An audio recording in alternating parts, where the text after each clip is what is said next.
with a twist. Twist. Twist.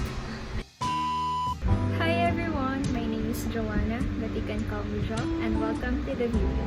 So ngayon guys, magkakaroon tayo ng question and answer which I prepared earlier. And sasagutin natin yung mga questions while doing my makeup, but with a twist. The mechanics of the challenge is I am going to answer all the questions provided, which is eto. Meron tayong 5 questions to answer. Before tayo magsagot, kailangan muna nating mag-spin sa DIY wheel. Without further ado, let's get started. Before tayo mag-start, syempre kailangan muna natin mag-prep ng face. Before mag-start yung video, I already put moisturizer to hydrate my face. So let's start first with our base, which is the foundation. But before that, kailangan na natin kung anong question to answer. And let's spin kung ilang layers of foundation na ilalagay natin sa face. 2 layers of foundation. Describe ethics in your own words. Pwede ko siyang i-describe as a signage along our journey. The study of ethics will help us kung ano ba yung kailangan nating gawin, especially when doing good or moral things in this world. And ethics, ito yung guidance natin or the signage na ano ba yung tama, ano ba yung kailangan nating iwasan para magkaroon ng right decision sa ating life. Second layer. Ayun, that is ethics for me. So that is for our foundation. Now, let's put some concealer. Give your own ethical principle. Oh, 3 layers of concealer. Ethical principle ko in life is that we need to do good. Maraming tao na naniniwala na masasabi nilang mabuti sila dahil lang hindi sila gumagawa ng masama. I believe na a good person do good. Hindi lang dahil hindi ka gumagawa ng mali or masama, ay mabuti ka na. Siyempre dapat kaakibat nun. Gumagawa tayo ng kabuti. Bringing kindness into this world and empathizing situations na mga taong nakakasalamuha. Yan yung pinaka-ultimate goal natin.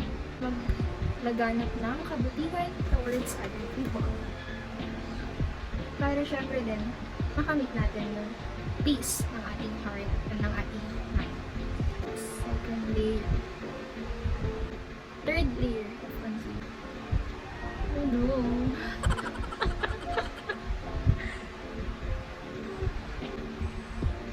And natin dito sa cheeks din para matakpan ang mga chismis. Share a story wherein you have to make a decision. Oh, free pass. So we're going to use the Fit Me ng Maybelline. This is a gift from a very special man. Year 2020. Birthday ko, and kasabay ng birthday ko, mayroong youth event sa church. Kailangan ko mamili if sasama ba ako doon. Hindi naman ako sumama, magiging masaya naman ako. Pero, hindi magiging masaya spiritual.